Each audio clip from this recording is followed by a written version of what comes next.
अस्सलाम वालेकुम। मेरा नाम कदस भट्ट। इस वीडियो में आपके साथ मैं क्रिप्टो मार्केट की ताज़ा तरीन न्यूज़ और उन न्यूज़ के ऊपर अपना एनालिसिस शेयर करता हूं, साथ कुछ रैंडम इन्फॉर्मेशन हो वो भी शेयर करता हूं, और कुछ क्रिप्टो करेंसीज खसूसन जो टॉप क्रिप्टो करेंसीज या आपकी रिकमेंडेड क्रिप्टो करेंसीज होती हैं उनके प्राइस एनालिसिस करता हूं। इस वीडियो में आपने जिस वजह से इस वीडियो के ऊपर क्लिक किया वॉच करने के लिए, मैं आपको बताऊंगा कि क्या वजह है क्रिप्टो मार्केट की प्राइसेस क्यों इतनी ज़्यादा डिप ले रही हैं और क्या मज़ीद नीचे डिप हो सकती हैं। ये मैं अपना एनालिसिस शेयर करूंगा। सबसे पहले न्यूज़ की तरफ आते हैं, लेकिन अगर आप बिटकॉइन के चार्ट की तरफ देखें तो बिटकॉइन ने अपना, ये देख रहे हैं, ये डेली का चार्ट है।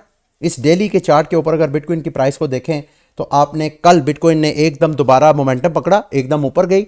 मार्केट में एक तरह का फोमो आया कि शायद मार्केट ने अपनी जो है रेजिस्टेंस ब्रेक कर दिया, बिटकॉइन की प्राइस जो है ऊपर जाएगी, लेकिन उसके फौरन बाद मार्केट जो है उस डंप हुई।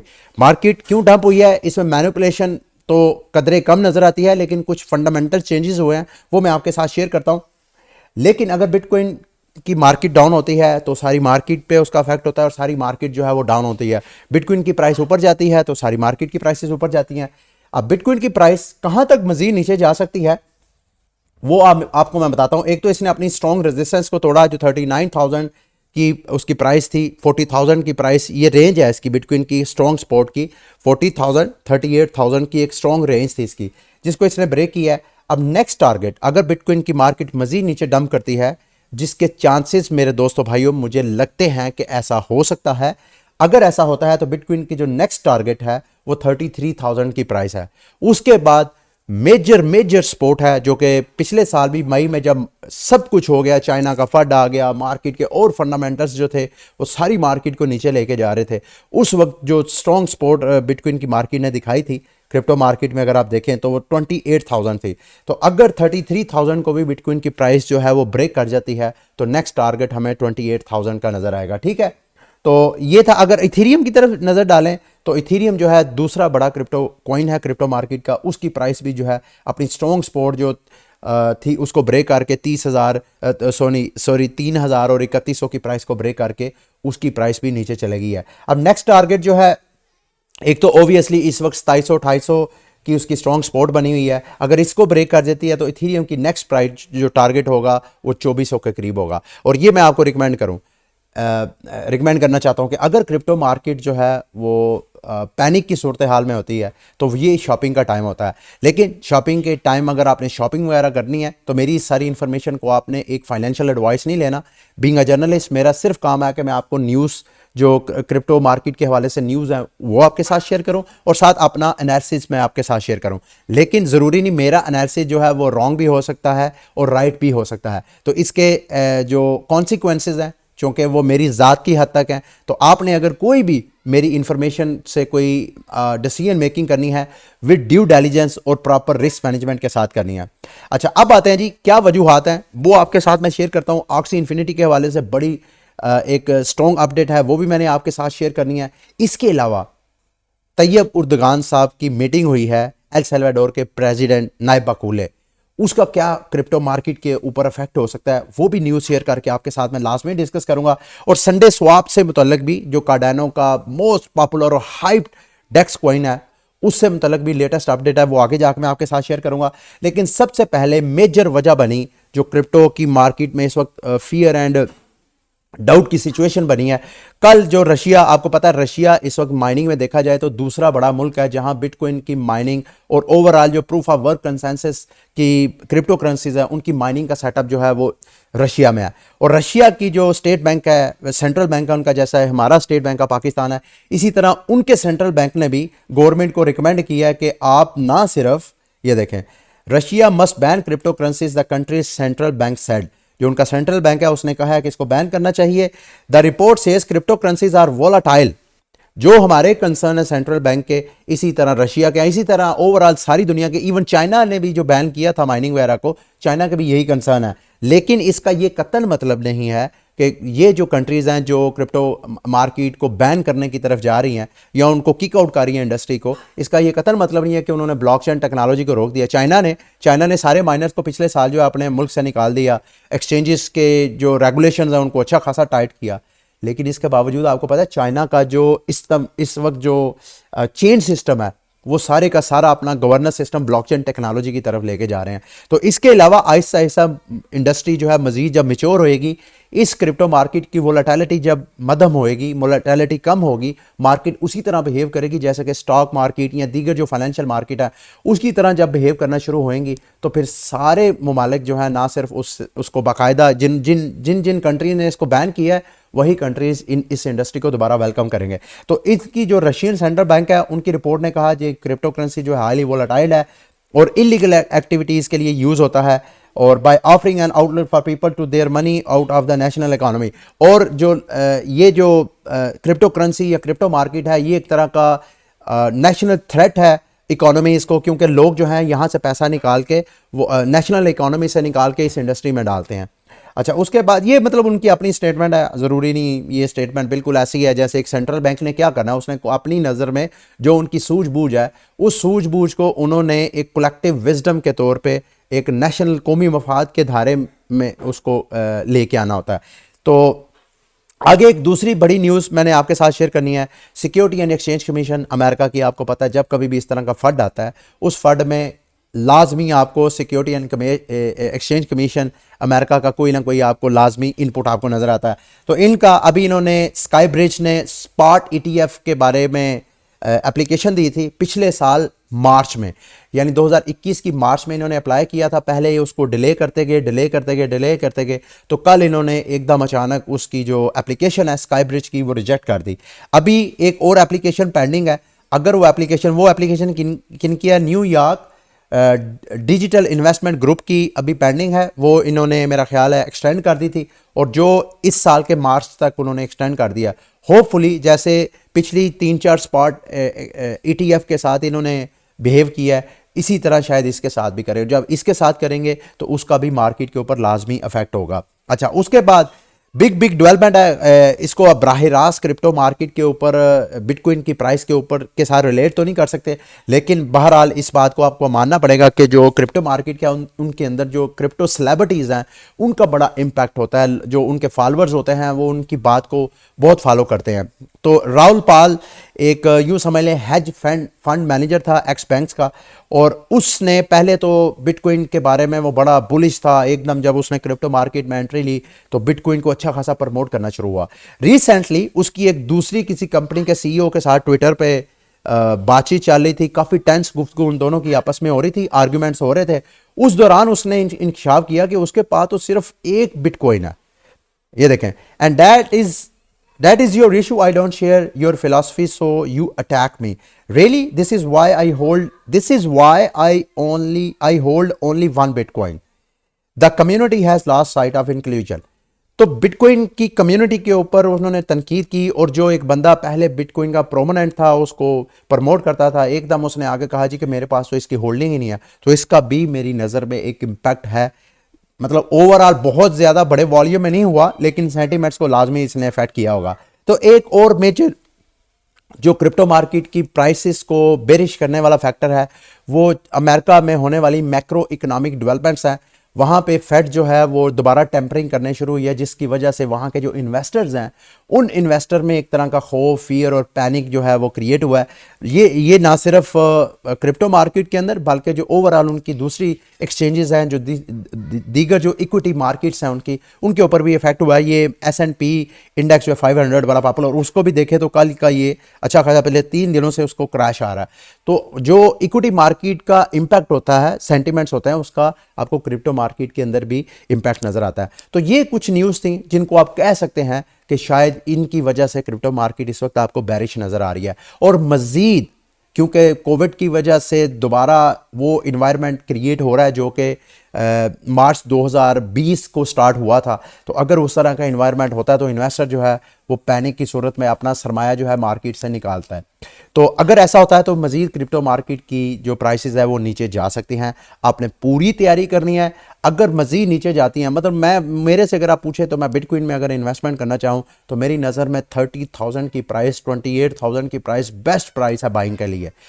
मैं वहाँ पे अपने बाय ऑर्डर लगाऊंगा। इसी तरह अगर इथीरियम की बात की जाए तो मेरी नज़र में इथीरियम की प्राइस जो है वो $2000 मोस्ट फेवरेट प्राइस है। वैसे तो मेरा ख्याल है इथीरियम बड़ा भी क्रैश हुआ तो $2400 तक जाएगा, लेकिन नो बडी नोज के हाउ मार्केट बिहेव्स, तो आप $2000 पे भी बाई ऑर्डर लगा सकते हैं। इसके अलावा दीगर प्राइसेस वगैरह को मैं चूँकि एनालाइज नहीं कर रहा, तो आप उसकी स्ट्रॉन्ग सपोर्ट देके वहाँ पे आप अपने बाय ऑर्डर लगा सकते हैं उस क्रिप्टो करेंसी में जहाँ पे आपने इन्वेस्टमेंट करनी थी।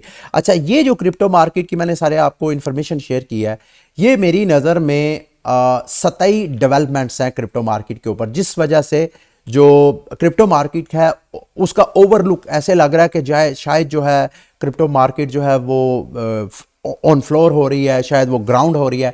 ऐसा नहीं है, क्योंकि अगर इसकी बेस को देखा जाए, यानी इस मार्केट की पिलर्स को देखा जाए, तो वो मेरी नज़र में अभी भी स्ट्रॉन्ग से स्ट्रॉन्ग तर होते जा रहे हैं। पिछले कई वीडियोस में मैं आपके साथ मुख्तलिफ किस्म के बड़े जो जाइंट कंपनीज हैं उनकी क्रिप्टो मार्केट के अंदर इन्वॉल्वमेंट के बारे में शेयर करता आ रहा हूँ। और अभी जो कल एल सल्वाडोर के प्रेसिडेंट है उसने तैयब उर्दगान साहब के साथ तुर्की में मुलाकात की है। अब तैयब उर्दगान साहब का एल सल्वाडोर के साथ मिलना, गो के इन दोनों की जब मीटिंग हुई तो उसमें जो जाइंट इन्होंने स्टेटमेंट इशू किया उसमें बराह रास्त कोई क्रिप्टो करेंसी का ताल्लुक नहीं है।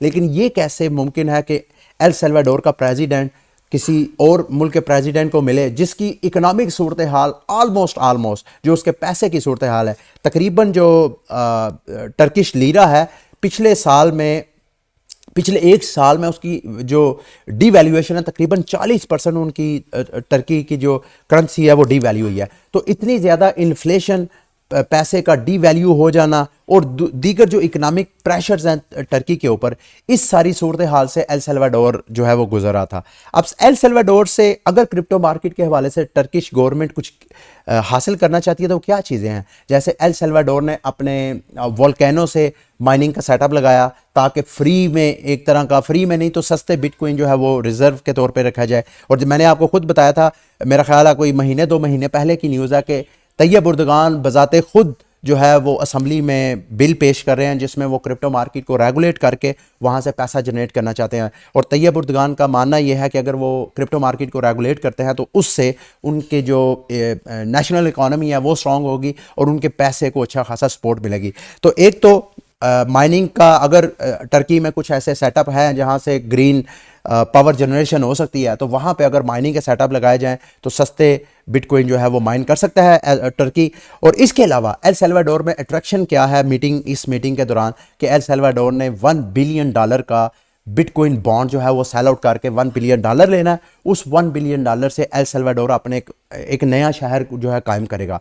तो मेरा ख्याल है अगर इस हवाले से कोई टाक होगी तो लाजमी तैयब उर्दगान उससे इस बारे में पूछेगा कि आपने कैसे ये $1 बिलियन की जो $1 बिलियन का बाउंड जो है, बिटकॉइन बैक बाउंड जो है, वो आपने कैसे फंड रेजिंग की है। अगर उससे कुछ लेना चाहें तो ये ले सकते हैं। इसके अलावा बिटकॉइन को एज अ लीगल टेंडर, ये भी चीज़ें अंडर डिस्कशन लाजमी आएंगी कि कैसे एल सल्वाडोर ने अपनी 70% पॉपुलेशन जो कि अनबैंक्ड पॉपुलेशन थी उसको बैंकिंग चैनल में लेके आए हैं, और उसके क्या सोशल इम्पैक्ट उनकी लाइफ में पड़ा है, उनके शहरियों की लाइफ में पड़ा है, कैसे उनकी टैक्स कलेक्शन में इजाफा हुआ है। ये सारी चीज़ों, इन सारी एक्सपीरियंस से लाजमी तैयब उर्दगान साहब लर्न करेंगे। गो के जैसे मैंने आपको स्टार्ट में कह दिया कि इनकी जो जॉइंट स्टेटमेंट है उसमें क्रिप्टो करेंसी के हवाले से गुफ्तगू का कोई ताल्लुक नहीं है। उस मीटिंग में जो जॉइंट उन्होंने स्टेटमेंट दिया उसमें यही एक दूसरे की तारीफ़ें करते नजर आए हैं और एक दूसरे के साथ जो कोऑपरेशन है उसको जारी रखने के हवाले से बातें होती नहीं हैं। अच्छा जी, ये कल मैंने ये इस वक्त अगर आपको स्क्रीन पर नज़र आ रहा है तो मैंने एक दिन पहले कल मैंने जब ऑक्सी इन्फिनिटी के हवाले से अपडेट की तो उससे फ़ौरन बाद लुनेशियन एक्सप्रेस इनकी नई अपडेट आई जिसमें क्या है कि अगर आप लोग आपकी ऑक्सीज जो हैं आप उनको बर्न करते हैं, इनको वैसे ये बोलते हैं कि आप रिलीज़ करें। दूसरे लफ्ज़ों में ये ऑक्सी इन्फिनिटी की जो ऑक्सीज का एक अंबार लगा हुआ था, अगर आप मार्केट प्लेस पे जाएं तो इस वक्त तकरीबन 5,67,000 ऑक्सीज हैं। कल जब मैंने इसमें बाइंग की तो उस वक्त 6 लाख से ज़्यादा की, तकरीबन जो पिछले 24 घंटों में तकरीबन 1 लाख ऑक्सीज का बर्डन कम हुआ है। तो अगर ऑक्सीज जो हैं वो इन्फ्लेटेड हैं, उनकी क्वांटिटी ज़्यादा है, उनकी सप्लाई ज़्यादा है, तो ओबियसली जो एसएलपी है, लोग सस्ते दामों ऑक्सीज बाय करेंगे, एसएलपी मिंट करेंगे तो उससे एसएलपी की सप्लाई जो है वो बढ़ेगी। तो इन्होंने अपनी इकोनॉमी को मेंटेन करने के लिए, बैलेंस करने के लिए कुछ इकदाम किए हैं, जिनमें से एक कदम यह है कि अगर आप इनकी ऑक्सीज बाय करते हैं और बाय करने के बाद आप उनको अगर बर्न करते हैं तो आपको इनको जो गेम लॉन्च होने वाली गेम है उसके जो कॉस्मेटिक एसेट्स हैं वो आप एक ऑक्सी के बदले आपको एक ना एक कॉस्मेटिक मिलेगा। तो मैंने कल 18 के करीब ऑक्सीज फ्लोर प्राइस पे बाय की, ऑन एवरेज जो है $70 की आप लगा लें। 18 मैंने बाय की और बाय करके तो मैंने उन सब को बर्न किया, रिलीज किया। तो ये मुझे 6 एसेट्स ये मिले हैं। ये मेरा डाटा है इस वक्त आपको स्क्रीन पे जो नज़र आ रहा है। 6 मुझे असर्टेड फायर क्रैकर्स मिले हैं, 6 मुझे ट्रेडिशनल स्नैक बॉक्स मिले हैं, 4 मुझे ब्लॉसम ट्री मिले हैं, 1 मुझे लकी लैंटर्न मिला है और 1 मुझे क्रिम्सन टाइगर। ये मोस्ट रेयर जो है क्रिम्सन टाइगर, जो 1% चांसेस था। मैं अपने आप को लकी समझता, मैंने 18 ऑक्सीज को बर्न किया तो उसके बाद ये मुझे 1 मिल गया। अब ये जब गेम लॉन्च होगी उस वक्त इन एसेट्स की क्या प्राइस होगी ये मुझे नहीं पता। मैंने एक तरह का रिस्क लिया है। अगर तो इनकी प्राइसेस जो है यूँ समझ लें कि एक ऑक्सीज 70, ये जितने एसेट्स हैं एक एसेट्स के ऊपर जो मेरी कॉस्ट आई है वो $70 आई है। अगर इनमें से कोई एक एसेट ऐसा हो जाए जिसकी प्राइस जो है वो $500 तक चले जाए तो ऑलमोस्ट जितनी मेरी अभी की शॉपिंग है वो सारा मेरे जो है वो प्रॉफिट रिटर्न मिल सकता है। अब आपने करना क्या है, सिंपल आपके रोनन वॉलेट में रैप्ड इथेरियम होना चाहिए। आपने मार्केट प्लेस पे जाना है, जो सस्ती से सस्ती आपको ऑक्सी नज़र आती है आपने इस पर क्लिक करके ऑक्सी पे उस ऑक्सी को बाय करना है। जब आप बाय कर लेंगे तो इस तरह आपकी ऑक्सी नजर आएगी। ये आपके सामने स्क्रीन पे नजर आ रहा है। इस तरह आपने ये रिलीज के बटन पे क्लिक करना है। यहां पे आपने ओके करके रिलीज पे क्लिक करेंगे तो ये ऑक्सी जो है यहां पे रोनन आपसे कंफर्मेशन मांगेगा। जब आप इस तरह कर रहे होंगे तो ये ऑक्सी आपकी बर्न हो जाएगी। जैसे ये बर्न होगी तो इसके बदले कोई ना कोई आपको एसेट लाजमी मिलेगा, जो मैंने कॉस्मेटिक एसेट की बात की है। अभी रोनन वॉलेट पे चूंकि ट्रांजैक्शन स्पीड थोड़ा स्लो होती है, इस वजह से मैं दोबारा अपनी जो दूसरी ऑक्सी है वो भी मैं आपके सामने करता हूं ताकि आपको उसका पता चले कि कैसे करना है। मैंने आगे बीस्ट किया था बर्न। अच्छा, इसको आपने मेरी अगेन दोबारा फाइनेंशियल एडवाइस नहीं लेना, जरूरी नहीं।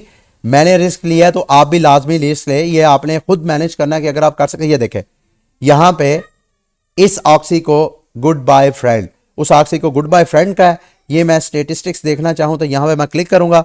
इस वक्त ये यहाँ पे डेट्स वगैरह मैं आपको बता देता हूँ। टोटल जो ऑक्सीज बर्न हुई हैं पिछले मेरा ख्याल है 30-40 घंटों से 60,000 के करीब ऑक्सीज है, उनकी सप्लाई मार्केट से कम हो गई है। और अभी मेरा ख्याल है 30 दिन बाकी हैं। 30 दिनों में कुछ नहीं तो लाखों की तादाद में ऑक्सीज की सप्लाई जो है वो मार्केट से निकलेगी। इससे होगा क्या कि मार्केट प्लेस पे जो ऑक्सीज की प्राइसेस हैं, फ्लोर प्राइस जो कि $60-70 के करीब थी, वो बढ़ के कुछ नहीं तो $200-300 पे आ जाएंगी इस एक महीने के अंदर अंदर। ये मेरी टोटल ऑक्सीज की है जी। मेरा जो विनिंग चांसेस हैं वो 3% है। अभी जो मैंने एक और बर्न की है उसको ज़रा मैं देख लूँ उसके साथ क्या बीती है, उसके बदले में मुझे मिला क्या है। ये मैं एक और ऑक्सीज जो है, ये 2 ऑक्सीज मैंने रखी थी। मैंने कहा एक तरह का आपके लिए ट्यूटोरियल बना देता हूँ ताकि आपको भी पता चल जाए कि अगर आपने भी इस तरह ऑक्सीज को बाय करके करना है। ये मैं करता हूँ। जब तक ये होता है तो मैं आपको संडे स्वैप के हवाले से थोड़ा अपडेट करता हूँ और इस वीडियो को बुलेटिन करता हूँ। संडे स्वैप के हवाले से मैंने आपको बताया था कि आप चाहें तो आप फ्री में संडे स्वैप के टोकन जो है वो अर्न कर सकते हैं। अगर आपने कार्डानो बाय किया है, एडा बाय किया है, तो उसको आप स्टेक करें।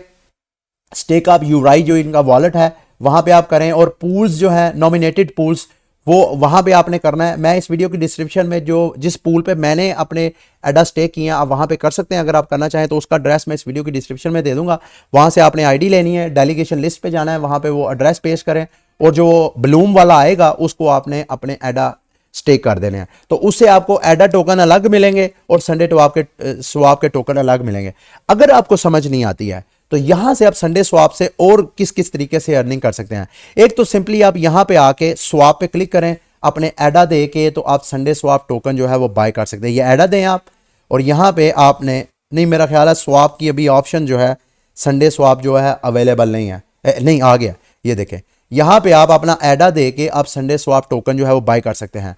जब आप संडे स्वैप के टोकन बाय कर लेंगे उसके बाद आप लिक्विडिटी ऐड करें, मतलब $1,000 का एडा, $1,000 का संडे स्वैप टोकन्स, इन सब की यहां पे लिक्विडिटी प्रोवाइड करें। जैसे ही आप लिक्विडिटी प्रोवाइड करेंगे तो वहां पे आप यहां पे पूल पे आके वो लिक्विड अपने एलपी टोकन यहां स्टेक करें।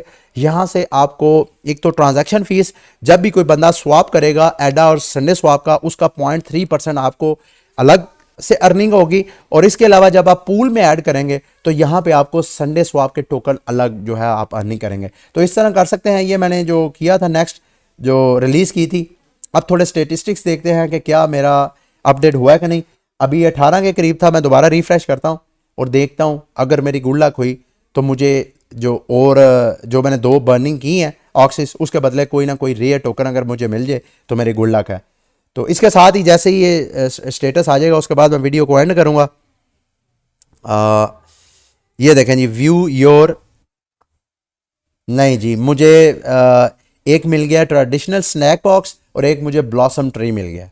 तो टोटल मेरे 20 के करीब मैंने ऑक्सीज को बर्न किया है। 20 का मतलब ये है तकरीबन $1400 की मैंने इन्वेस्टमेंट किया है। प्लीज़ इसको आपने फाइनेंशियल एडवाइस नहीं लेना, ये मैंने अपने लिए रिस्क लिया है।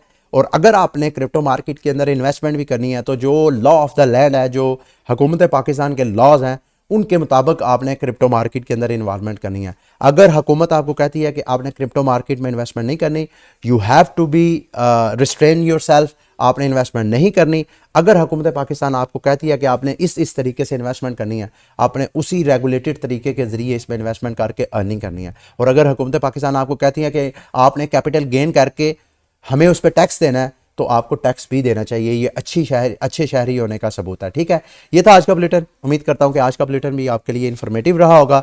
मार्केट इस वक्त पैनिक है, परेशान ना हो। ये जो दिन है ये शॉपिंग के टाइम होते हैं, आप जो है इस टाइम शॉपिंग करें, परेशान ना हो। और जो कॉइन्स आपने हाईएस्ट प्राइस पे बाय किए हैं उनको आप अच्छी प्राइसेस पे लगा के ट्रेडिंग भी कर सकते हैं, यानी मजीद कॉइन की ट्रेडिंग करके मजीद कॉइन अर्न कर सकते हैं।